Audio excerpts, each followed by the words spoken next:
백고자 법회라는 이름으로 봉은사에서 오늘 여러분들과 만나는 인연을 갖게 됐습니다. 이런 자리를 마련하시고 또 저로 하여금 함께 할 수 있도록 해준 주심을 이시로 한 봉은사 대중들께 감사를 드립니다. 저는 행정적으로는 전라북도 남원시 산내면이라고 하는 지리산 자락에 있는 시골 전입니다. 실상사 혹시 들어보셨는가 모르겠어요. 제가 실상사에 살고 있는 스님입니다. 보기에 틀림없이 시골 스님 같죠?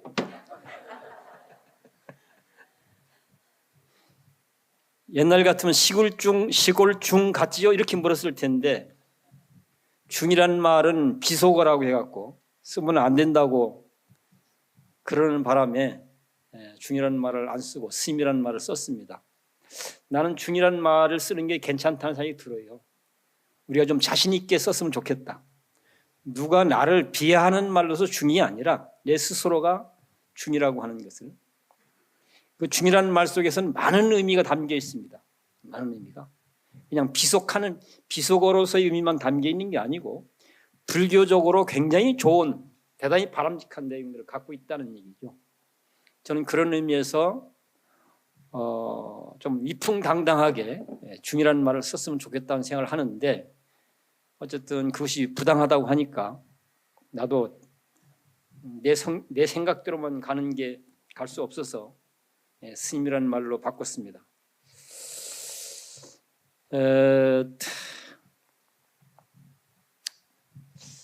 일단 이런 질문부터 한번 같이 생각하면서 얘기를 진행해 보면 어떨까 싶네요. 저는 법문하는 사람이라고 하기에는 저 스스로가 별로 썩 그렇게 동의가 잘 안 돼요. 그럼 뭐 하는 사람인가? 불교를 이야기하는 사람이다. 저는 제 입장은 좀 성격을 그렇게 규정하고 있습니다. 그렇게 하는 이유는 제가 파악한 부처님의 삶을 보면 전 그렇게 표현되는 게 바람직하다고 판단하기 때문입니다.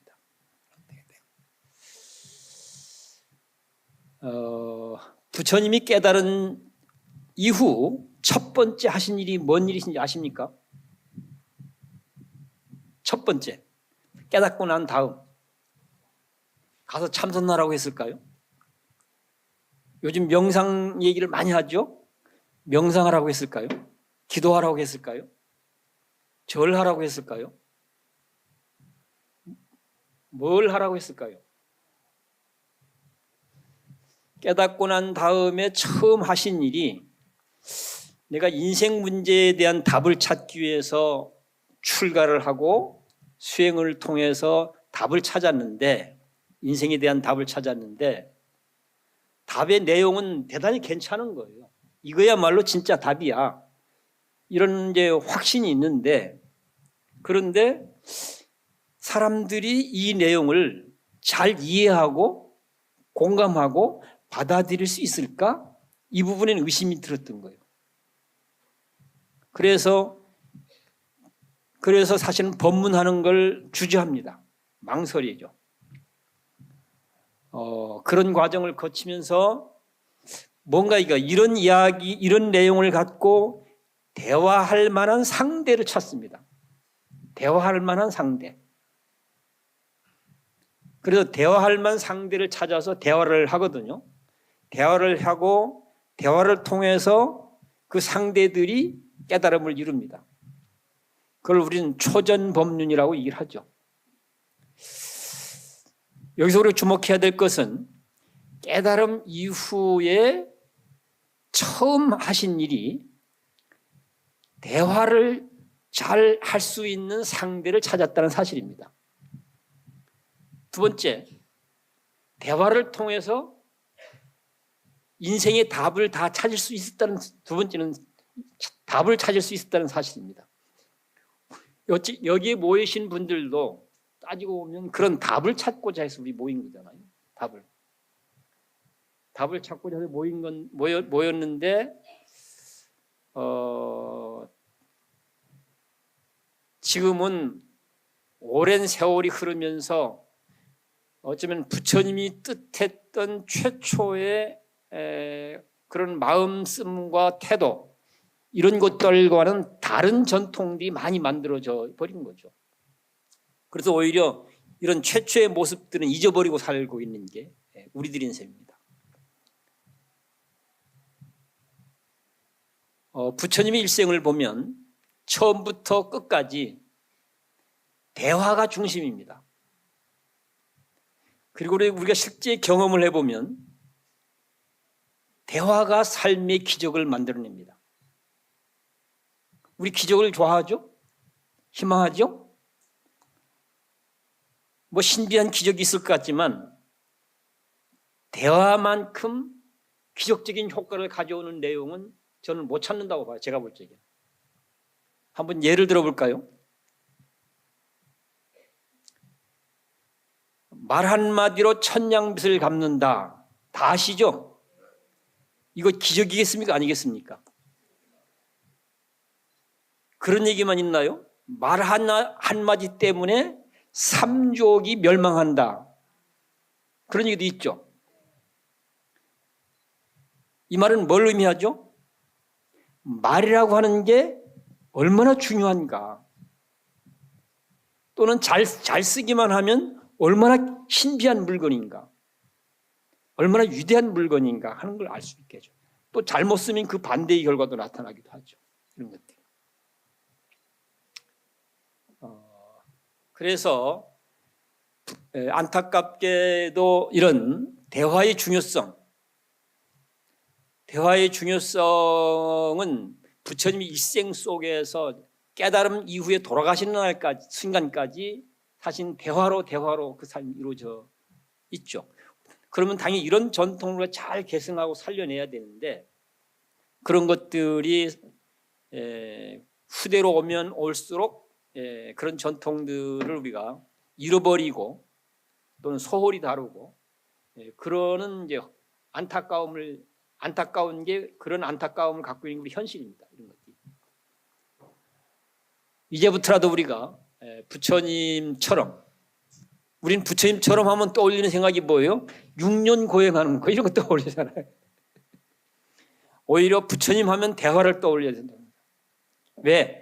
대화가 삶의 기적을 만들어내기 때문에. 대화를 잘하는 것이 사실은 인생의 정답이라고 저는 봐요. 대화를 잘하는 것이. 저는 주로 그래서 우리 얘기 좀 해보자. 얘기 좀 잘 해보자. 실제로 경험해보면 어떻습니까? 말 한마디에 의해서 웃던 사람이 확 찡그리는 경우가 있습니까? 없습니까? 있죠.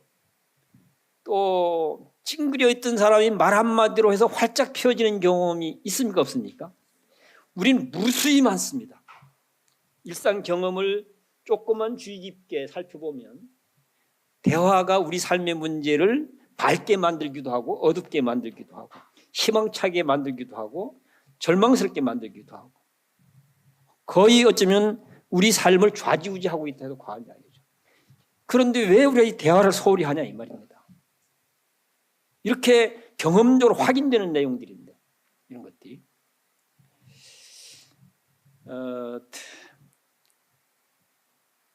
그러면 다시 한번 또 질문을 한번 해보죠. 불교하면 떠오르는 이미지가 뭐가 있을까요?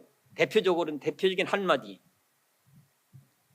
불교하면 아마 우리는 깨달음 또는 수행 또는 뭐 기도, 염불, 절, 참선 뭐 등등등등 이런 개념들이 떠오르죠.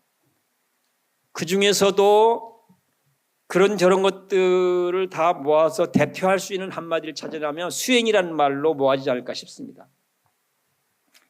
수행이라는 말로 참선 얘기도 하고 명상 얘기도 하고 기도 얘기도 하고 절 얘기도 하고 염불 얘기도 하고 뭐 윗바사나 얘기도 하고 사마타 얘기도 하고 그렇지 않습니까? 그런데 그러면 그렇게들 얘기를 하고 있지만 정말 수행이 정말 뭐지? 어떻게 하는 거지? 이런 것들이 명료하게 설명되거나 전달되는 부분은 사실은 썩 쉽지가 않아요. 해보면 그냥 그런가? 그런 거 같네? 뭐 이런 정도죠. 그런 게 같네? 그럼에도 불구하고 이게 뭐지 하는 또 궁금이 남게 되고 그렇지 않습니까? 그런데 마침 제가 최근에 누가 준 시집을 읽다 보니까 이 수행을 잘 설명하는 시가 이제 한 편 있었어요. 그래서 그 시를 한번 내가 읽어드릴까 싶은 생각이 들어요. 법문치고는 좀 싱겁죠? 이 시를 쓰신 분은 이제 경희대에 있는 이문재 교수라고 하는 분인데요. 제목이 오래된 기도입니다. 오래된 기도. 한번 읽어볼게요. 오래된 기도. 가만히 눈을 감기만 해도 기도하는 것이다. 왼손으로 오른손을 감싸기만 해도 맞잡은 두 손을 가슴 앞에 모으기만 해도 말없이 누군가의 이름을 불러주기만 해도 노을이 질 때 걸음을 멈추기만 해도 꽃진 자리에서 지난 봄날을 떠올리기만 해도 기도하는 것이다. 음식을 오래 씹기만 해도 촛불 한 자루 밝혀 놓기만 해도 솔숲 지나는 바람 소리에 귀 기울이기만 해도 갓난아기와 눈을 맞추기만 해도 자동차를 타지 않고 걷기만 해도 섬과 섬 사이를 두 눈으로 이어주기만 해도 금음달의 어두운 부분을 바라보기만 해도 우리는 기도하는 것이다. 바다에 다 와가는 저문강의 발원지를 상상하기만 해도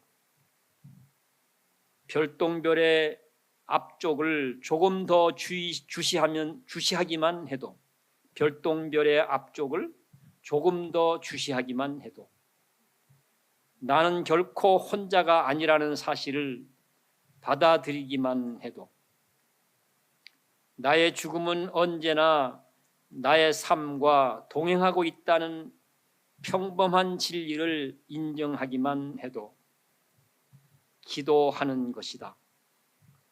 고개 들어 하늘을 우러르며 숨을 천천히 들이마시기만 해도.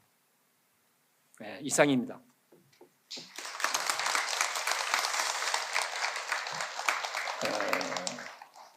뭔 말인지 설명이 필요 없죠? 어려운 거 있습니까? 특별한 거 있습니까? 아이고 난 그거 못해 그런 거 있습니까? 그런 거 없죠?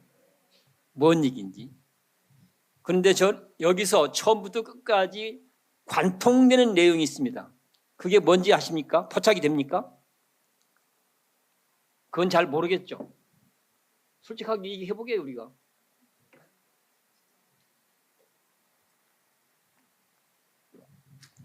처음부터 끝까지 수행이라는 말이 그런 것이구나 라고 우리가 생각하고 동의할 수 있는 내용이 하나가 쫙 관통되는 게 있어요. 이 시에는. 그러면 그 얘기로 가기 전에 한번 물어보자. 또 성질 낼 때 맨날 며칠 준비해서 성질 내십니까? 아니면 버럭하고 성질 내십니까? 대부분 다 그러신가요? 버럭하고 성질 내죠. 그러면 좋습니까? 안 좋은데 왜 그렇게 하죠? 이게 문제인 거예요. 버럭하는 거. 이걸 불교적으로 얘기하면 뭐 업력이라고 얘기하기도 하고 습관이라고 얘기하기도 하고 뭐 등등등등 하죠.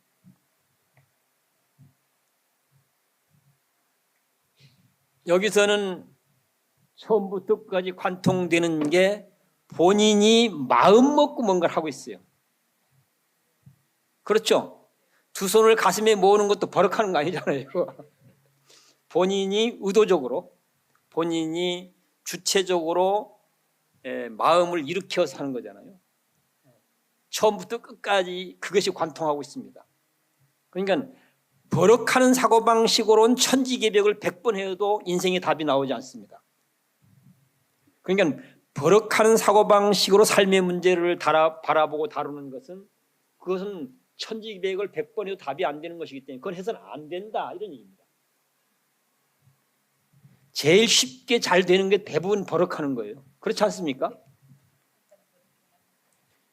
좋은 거 보면 버럭 욕심이 나고 그렇죠. 나도 모르게 마음에 안 들어오면 버럭하고 화나고 나도 모르게 이런 거죠. 이 사고방식을 붙잡고 있는 한은 별별 짓을 해도 사실은 인생의 답은 나올 수 없다 하는 얘기를 사실은 경전에서는 하고 있습니다. 경전에서는. 그럼 어떻게 해야 답이 되냐? 본인이 정신 차리고 차분하게 주체적으로 마음 먹고 이렇게 이것을 욕심 부려도 될 건지 아닌지도 버럭하지 말고 꼼꼼하게 검토해보고 이 물건을 이렇게 다루는 것이 나에게 괜찮은 것일까? 상대에게도 괜찮은 것일까? 우리에게도 괜찮은 것일까? 그러면 하는 거예요. 그러면 나도 괜찮아지고 너도 괜찮아지고 우리도 괜찮아지고 이렇게 되는 거죠. 이런 내용을 두루두루 다 모아서 불교적으로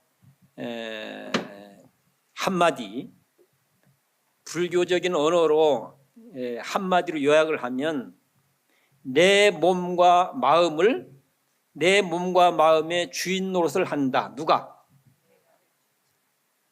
내가 내 몸과 마음을 내 마음대로 어쩌면 지배한다 또는 내 마음대로 쓴다 내 마음대로 활용한다. 이게 인생의 답이에요. 이게 불교 수행을 하는 것은 내 몸과 마음의 주인 노릇하는 실력과 힘을 길러내기 위해서 불교 수행을 하는 거예요. 참선이란 이름으로 하든 염불이란 이름으로 하든 참회란 이름으로 하든 뭐 기도란 이름으로 하든 명상이란 이름으로 하든 뭐 기타 또 다른 이름으로 뭘 한다 하더라도 내 몸과 마음을 내 마음대로 쓸 수 있는 실력과 능력이 길러지고 있다면 그건 불교 수행을 제대로 잘하는 거라고 할 수 있어요. 그런데 아무리 장자불허라고 용맹정리를 한다 하더라도 아니면 뭐 천배 만배 뭐 무파기 깨지라고 절을 한다 하더라도 내 몸과 마음의 주인 노릇 할 수 있는 실력과 능력이 길러지고 있지 않다고 한다면 사실은 이건 뭔가 이게 지금 검토하고 잘 정리해야 될 필요가 있어요. 그런 것들은.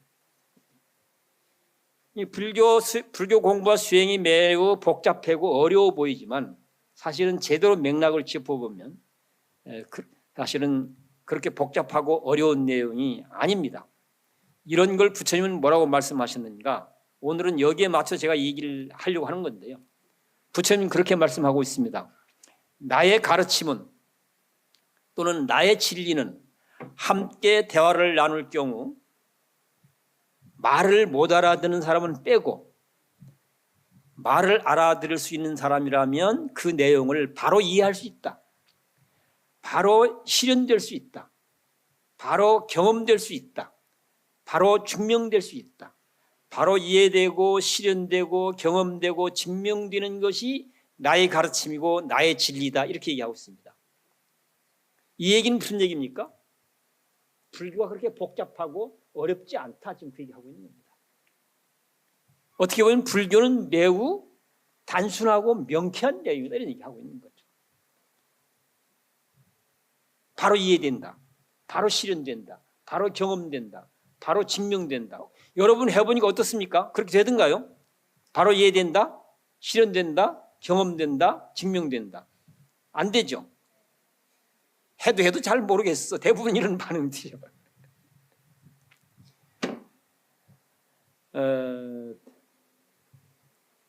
아까 이제 대화가 삶의 기적을 만든다라는 말씀을 드렸었는데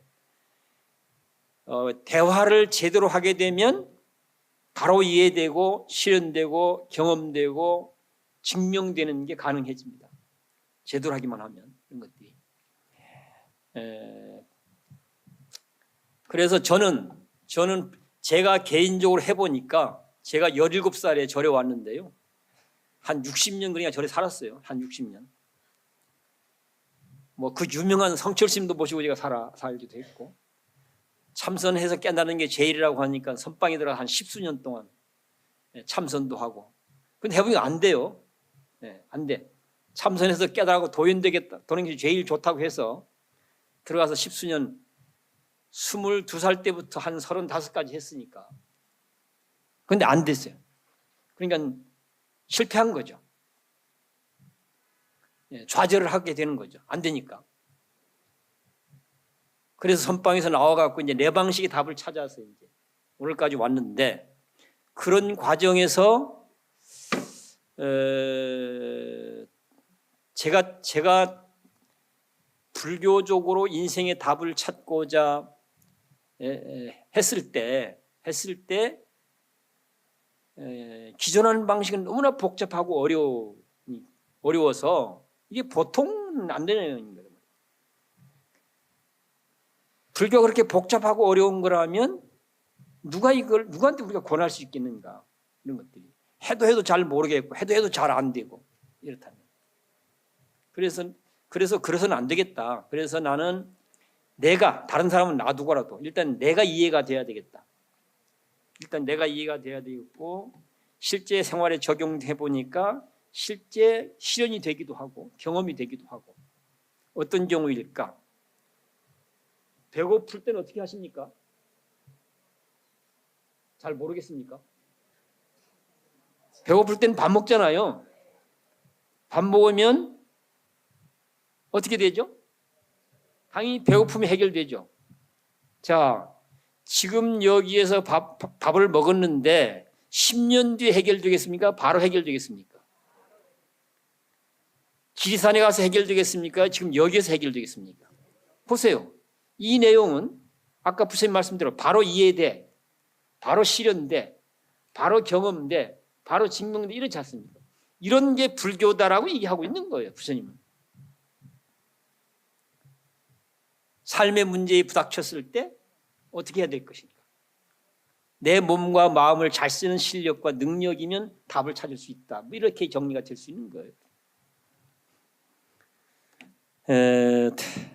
그리고 이제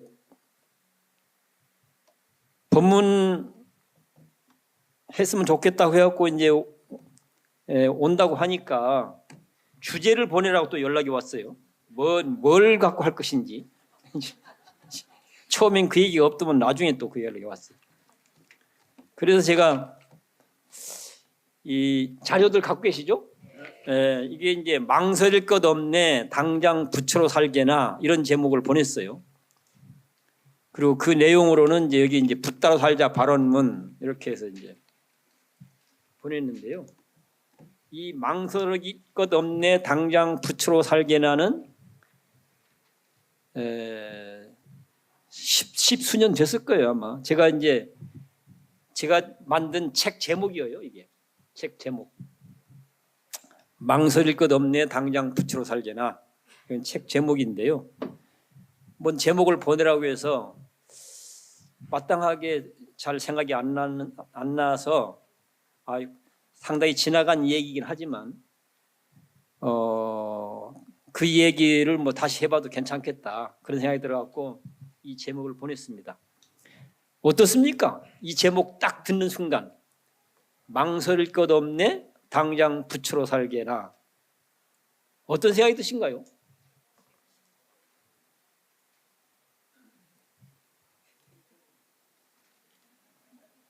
네?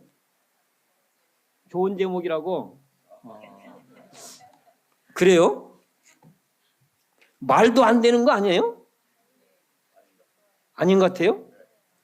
봉은사 불교는 좀 이상한가 보네. 당장 부처로 사는 게 그냥 그렇게 됩니까? 안 되잖아요. 근데 막 이렇게 버렸으면 이건 말도 안 되는 얘기라고 난 항의가 나와야 된다고 봐요. 항의가 빗발쳐야 된다. 이거는. 근데 아무도 항의하는 사람이 없어. 책 냈을 때도 마찬가지예요. 이게 한국 불교의 문제예요. 제가 볼 적에. 본인들이 생각하는 불교하고 다른데 왜 가만히 있냐 이 말이죠. 왜? 어떻습니까? 당장 부처로 사는 게 가능합니까? 가능하지 않잖아요. 그런데 여기서 당장 부처로 살게라고 얘기하고 있어. 왜 가만히 있어요? 나는 비난과 항의가 빗발쳐야 맞다고 봅니다. 그런데 제가 책을 냈을 때도 아무 그런 반응들이 나타나지 않았고 본사에다가 이걸 보냈는데도 똑같으니 이야 이게 뭐야? 지금 어떤 그런 기분이에요. 다른 데도 아니고 봉헌사에서.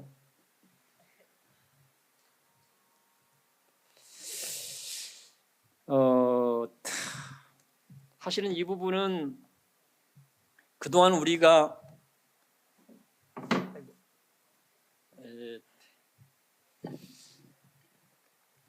사실은 놓쳤던 것들이 사실은 상당히 많거든요. 시간이 많지 않아서 그런 거 주저주저 다 얘기할 수는 없는데 얘도 압축적으로 한번 생각을 해보죠. 2600, 700년 전 부처님이 인도 땅에서 태어나서 부처님이 되고 불교를 전한 거잖아요. 그럼 그때 인도 땅에 살았던 사람들이 갖고 있는 사고방식이 뭐였을까? 그때 당시에 인도 사람들이 진리라고 생각했던 내용 뭐 여러 가지 많습니다. 근데 그런 것들을 다 종합해서 단순화시켜보면 한 세 가지로 요약이 됩니다. 하나는 인간이란 어떤 존재인가? 그런 질문 다 하게 되죠. 나는 누구인가? 인간이란 무엇인가? 뭐 등등. 살다 보면 이런 질문 다 하게 되어 있습니다. 그때 그 시대를 지배했던 내용은 뭐냐 하면 하나는 브라만 신이라고 하는 존재에 의해서 창조된 존재야. 신의 창조물이야. 신의 피조물이야. 인간이라 하는 거. 이런 사고방식이죠. 다른 하나는 인간이라고 하는 것은 정해진 팔자대로 살 수밖에 없어. 그러니까 정해진 운명대로 사는 게 인간이야. 정해진 운명대로 살게 되어 있는 것이 인간이야 라고 하는 사고방식이죠. 그 다음에 다른 하나는 이건 그때 당시 불교는 그러지 않았을 것 같은데 지금 우리들이 얘기하는 내용으로 이제 연결시켜 보면 불교 언어로는 뭐라고 할까? 인간이란 전생 죄업대로 살 수밖에 없는 존재야. 지금도 이런 사고방식은 알게 모르게 우리를 지배하고 있습니다. 어떻습니까? 본인이 전생에 죄가 많다고 생각하십니까? 죄가 적다고 생각하십니까? 잘 모르겠습니까? 이쪽은요? 죄가 많다고 생각하세요? 적다고 생각하세요? 모르긴 몰라도 10중 8구가 뭘 하다가 좀 잘 안 되면 아이고 내가 전생에 죄가 많아서 이렇게 신세 타령하지 않습니까? 좀 힘들면 아이고 내가 무슨 죄를 지어갖고 이렇게 이런 걸 뭐라고 얘기합니까? 이런 걸 죄의식이라고 합니다. 그건 인생의 어마어마한 짐인 거예요. 사실 인생을 어둡게 만들고 무겁게 만들고 무력하게 만들고 이런 사고방식이 진리로 받아들여진 시대입니다. 그런 이런 사고방식으로 놓고 보면 내 인생의 주인은 누구예요? 자, 하나님의 신의 피조물이야. 그렇기 때문에 신의 뜻대로 살 수밖에 없어. 여기 주인이 누굽니까? 신이죠. 내가 아니죠. 두 번째, 정해진 사주팔자대로 살 수밖에 없어. 정해진 운명은 인간이 어찌할 수 없는 거야. 운명도 살 수밖에. 이러면 주인은 누구예요? 운명이죠. 운명. 팔자. 그 다음에 전생 죄업대로 살게 돼 있어. 전생 죄는 어쩔 수가 없어. 전생 죄업이 그런데 어떻게 해? 이러면 주인이 뭐예요? 누구예요? 전생 죄업이에요. 이런 사고방식이 당시 인도 사람들을 지배하고 있었습니다. 이걸 진리로 받아들였던 거죠. 오늘 살고 있는 사람들도 제대로 따져서 보면 대부분 그것을 벗어나지 못하고 있습니다. 그런데 이런 상황에서 부처님이 와서 인생의 답을 탐구하신단 말이에요. 탐구해 보니까 내 인생의 주인은 신도 아니고 운명도 아니고 전생 죄업도 아니고 누구더라? 본인 인생의 주인은 본인 자신이다, 이런 얘기입니다.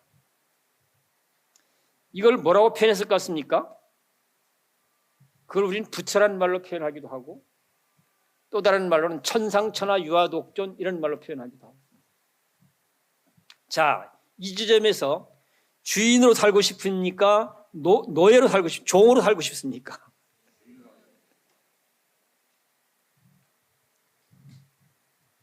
부처님이 오셔서 우리에게 준 최고의 선물, 부처님이 오셔서 우리에게 준 최고의 희망의 선물은 바로 삶의 주인은 신도 아니고 팔자도 아니고 죄업도 아니고 너 자신이야, 이게. 인간은 그럼 어떤 존재일까? 인간은 신의 뜻이 있거나 말거나 관계없이, 정해진 팔자가 있거나 말거나 관계없이, 전생의 죄업이 많거나 적거나 관계없이 지금 여기에서 네가 마음 먹고 생각한 대로, 말하는 대로, 행동하는 대로 그 삶이 창조되어지는 창조주야, 이 얘기를 하고 있는 겁니다. 네 삶의 주인은 너 자신이야. 왜? 네가 마음 먹고 이렇게 생각하고 이렇게 말하고 이렇게 행동하면 이런 삶이 창조되어져. 저렇게 생각하고 저렇게 말하고 저렇게 행동하면 저런 삶이 창조되어져. 그거는 전생 죄업 때문도 아니고 팔자 때문도 아니고 신의 뜻 때문도 아닌 거야. 네 삶의 주인은 너 자신이야.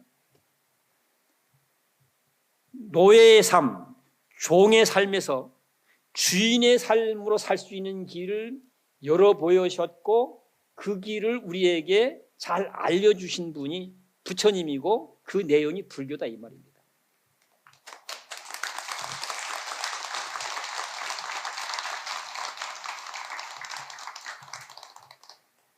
이 내용이야말로 그야말로 우리에게 준 희망의 선물인 거예요. 최고의 선물인 거예요.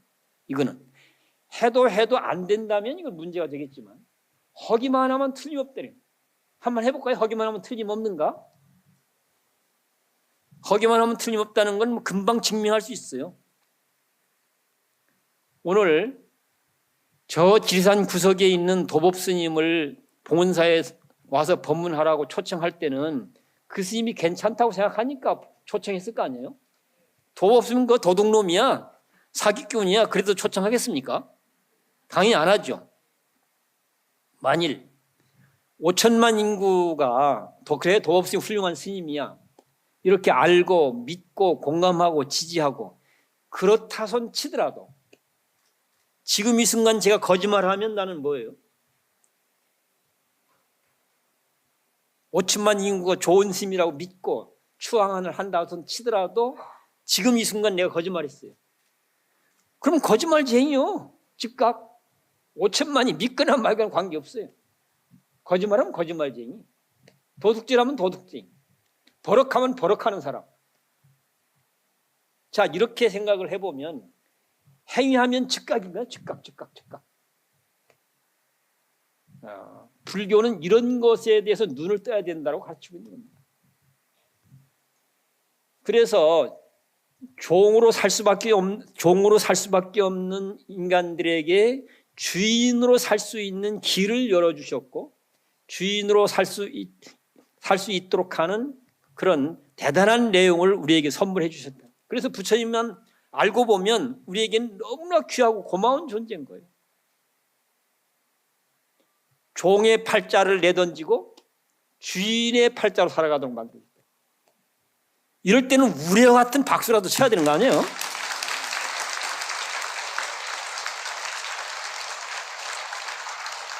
이거는 나를 위해서 박수 치라고 얘기하는 거 아닙니다. 부처님이 우리에게 얼마나 대단한 분인지, 얼마나 고마운 분인지, 고맙기 때문에 우리는 또 어떻게 해야 될 것인지, 이런 부분에 대해서 어쩌면 좋은 마음들을 내기도 하고 모으기도 하고, 저는 이제 그런 필요성이 있기 때문에 그런 권유를 드리는 겁니다. 기둥이 들썩들썩하게 사실은 환호도 하고 박수 치고 해야 된다. 이럴 때는. 그 말은 무슨 얘기냐면, 우리가 비로소 부처님을 제대로 알게 됐구나라고 하는 얘기가 되는 거예요. 이런 것들이. 그래서 시간이 다 돼가네. 얘기는 제대로 시작도 안 했는데. 어떤 시간에 맞춰서 한번 끝내봅시다. 한국 불교에서 요즘은 잘 모르겠어요. 제가 어릴 적에는 사람은 본래 부처야, 이 얘기를 아마 세계 불교에서 한국 불교가 제일 많이 강조를 할 거예요. 사람은 본래 부처야, 본래 부처. 두 가지 얘기가 다 있어요. 죄 많은 업부 중생이야라는 얘기도 있고, 본래 부처라는 얘기도 있고. 이 본래 부처 이야기를 가장 설득력 있게 강조하신 분이 돌아가신 성철 스님이셨어요. 그 연배의 큰 스님들은 대부분 다 같이 본래 부처를 많이 강조하셨습니다. 사람은 본래 부처야. 본래 부처면 어떻게 해야 되겠습니까? 그런데 우리는 본래 부처라고 하면서 다시 부처 되자고 하고 있어요. 이게 앞뒤가 말이 맞나요? 앞뒤가? 본래 부처면 뭐 어떻게 해요? 본래 부처로 살아야지. 다시 부처 되려고 할 필요가 없잖아요. 사람이면 사람으로 살아야 되는 것이지, 사람인데 난 다시 사람 될 거야, 이럴 필요 없는 거잖아요. 바로 이런 문제들이 있죠. 본래 부처론을 가장 많이 강조하는 게 한국 불교라고 보는데, 저는 이 본래 부처론이야말로 한국 불교가 갖고 있는 가장 위대한 자산이라고 생각합니다. 이 본래 부처라고 하는 자각과 확신, 이것만 딱 정리되어지면 그 다음 어떻게? 당장 부처로 살게나가 설득력을 갖는 거예요. 그렇지 않습니까? 부처니까 부처로 살아야지, 뭐 딴짓거리 하냐, 지금 얘기하는 거예요. 바로 즉각. 자, 내가 죄 많은 업부 중생으로 사는 게 좋겠습니까? 당장 부처로 사는 게 좋겠습니까? 어떤 거 선택하실래요? 그러면 당장 부처로 살겠다라는 자신감을 한번 표현합시다, 우리가.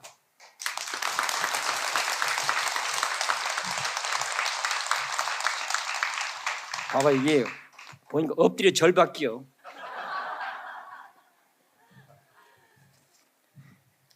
가슴이 벅차게 차오르는 표현들이 나타나야 되는데 힘이 없어. 다시 하겠습니다.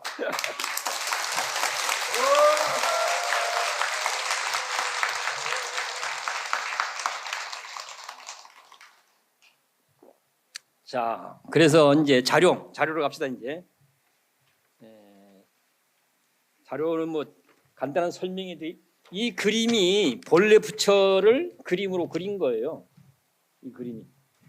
물론 여기에는 그런 내용이 자세한 설명은 안 돼 있습니다만, 이 그림을 이제 나중에 보면서 생각해 보시면 좋을 것 같고요. 한마디로 요약하면 법성계의 일즉 일체 다즉 일, 이런 표현이 있죠. 하나가 그대로 여럿이요 여럿이 그대로 하나다 이런 표현이 있고, 또 일미진중 함시방, 먼지 하나가 그대로 온 우주를 머금고 있고 온 우주가 그대로 한 먼지야, 이런 얘기죠. 이런 사고방식을 지금 여기 나에게로 가져오게 되면 내가 그대로 우주고 우주가 그대로 나다, 이런 표현이 되어지는 거예요. 일미진진 함시방, 일중일치 다직, 이런 것들이요. 이런 것들이 내가 그대로 우주요 우주가 그대로 나다.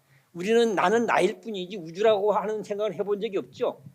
그러니까 내가 그대로 우주요 우주가 그대로 나라는 사실을 제대로 잘 파악하고 이해하고 확신하는 것이 깨달음인 거예요. 이거 알고 살면 다음에 어떻게 해요? 당장 부처로 사는 길을 가게 되는 거예요. 그렇잖아요. 내 스스로 그런 자각이 생기는 거니까. 그래서 이 그림은 화엄경 내용을 아주 사실적으로 파악하고 이해하는데 도움되도록 하기 위해서 만들어진 그림이에요. 이것을 불교 언어로 또 다른 표현들을 이제 연결시켜 보면 천상천하 유화독존을 그림으로 설명하고 있다, 이렇게 얘기할 수도 있고요. 나의 본래 면목을 깨달아야 된다, 본래 면목을 찾아야 된다, 이렇게 하잖아요, 큰 스님들. 그러니까 이 본래 면목을 그림으로 설명하고 있는 것이다. 또는 본래 부처 얘기하잖아요. 본래 부처를 그림으로 설명하는 것이다, 이런 얘기고, 그 내용은 여러 가지가 얘기 가능한데 핵심적인 거 하나 한두 가지만 한다면 내가 그대로 우주고 우주가 그대로 나다. 나는 나일 뿐이야 할 때는 아주 하찮은 존재잖아요. 내가 그대로 우주고 우주가 그대로 하면 이건 어마어마한 존재 아닙니까? 이건 사실은 참 대단히 놀라운 일인 거죠. 이런 내용은 옛날에는 경전에 이런 얘기가 있어도 우리가 그냥 부처님 말씀이 그런 것이지 이렇게만 생각했지만 지금은 과학적으로 이게 다 설명돼요. 과학적으로 지금은. 그러니까 현실적으로 증명 가능하도록 설명이 되고 있는 시대라는 거예요. 그래서 이제는 내가 곧 그대로 우주고 우주가 그대로 곧 나다, 이런 자각과 확신이 곧 사람이 부처야라고 하는 걸로 귀결되어진다. 이런 자각과 확신이 있으면 그 다음은 당연히 당장 부처로 살아야 돼, 딴짓거리 하는 건 어리석은 일이 되는 거죠. 저는 오늘이 봉헌사에서 당장 부처로 사는 삶의 출발점이 되었으면 좋겠다 하는 그런 바람입니다.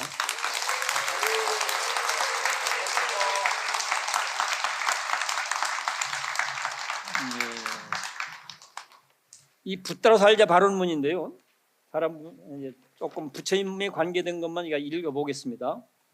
신기하고 신기하도다, 어리석으면서 깨어나 보니 사람이 그대로 오롯한 붓다이네. 안타깝고 안타깝도다, 어리석음과 착각에 빠져 붓다인 사람이 중생 노릇하고 있네. 한심하고 한심하도다, 언제나 분주하고 고달프게 소를 타고 소를 찾고 있네.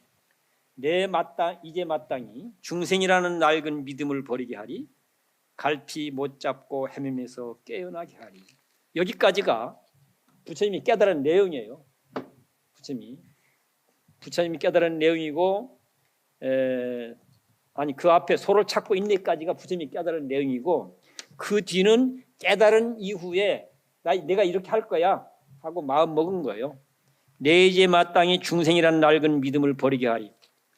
이건 말은 현대적 언어, 대중적 언어로 표현했지만 다 경전에 있는 내용들입니다. 경전에 있는 내용들을 보십시오. 중생이라는 낡은 믿음을 버리게 하기 위해서 부처님은 오셨다, 이런 얘기입니다. 부처님은 설법하셨다, 이런 얘기입니다. 달리 얘기하면 부처님은 뭘 했는가? 사람이 바로 부처야라는 사실을 알려주기 위해서 내가 깨달은 것이기도 하고 설법도 하는 것이야. 지금 그 얘기하고 있는 겁니다. 오늘부로 우리는 낡은 믿음을 버립시다. 버릴 수 있겠습니까? 자신 있게 한번 버립시다, 한번. 네.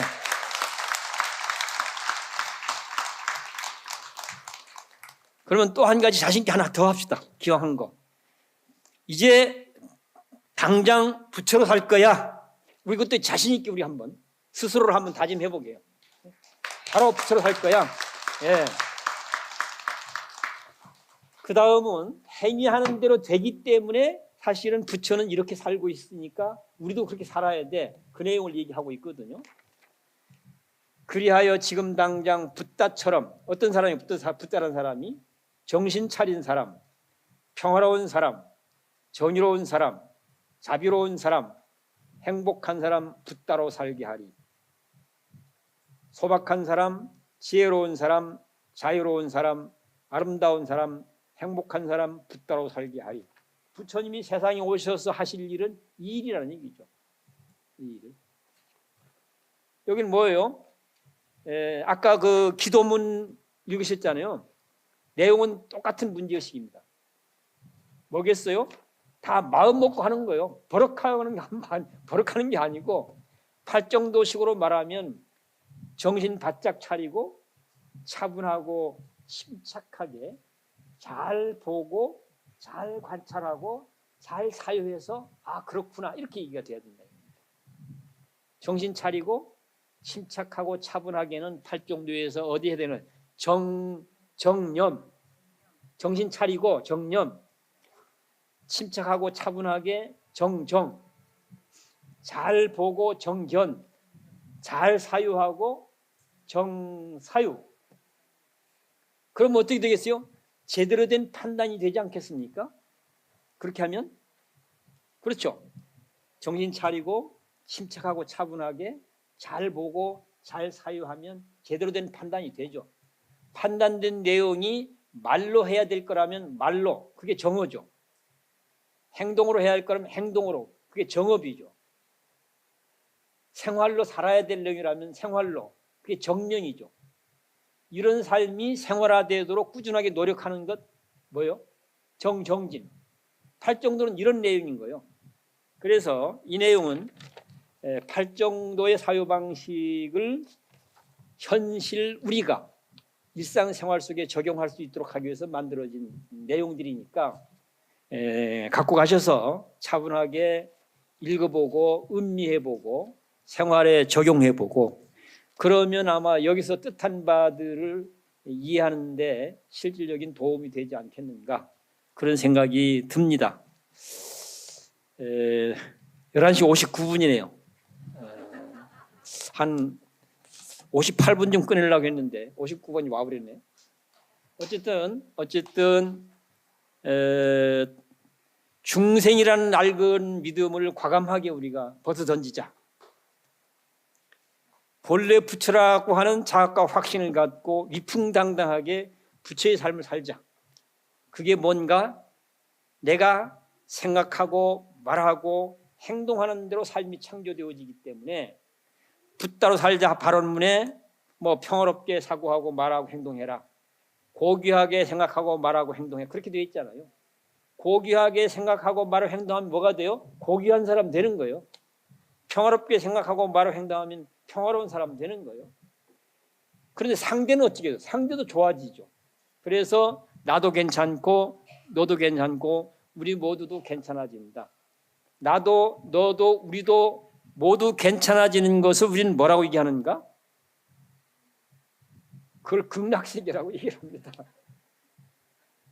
그걸 또 뭐라고 하는가? 해탈열반의 세계라고 얘기합니다. 우리가 원하는 그런 거 아닌가요? 따라서 극락세계를 내 삶이 되도록 해탈열반의 삶이 지금 여기 삶이 되도록 하려면 어떻게 해야 될까? 당장 부처로 살아야 된다. 자, 여기에 우리가 모두 한마음 한뜻으로 한국 불교의 새로운 역사를 쓰는 출발점이 되도록 함께 해 주십사 하는 말씀을 드리면서 제 얘기를 정리하겠습니다. 고맙습니다.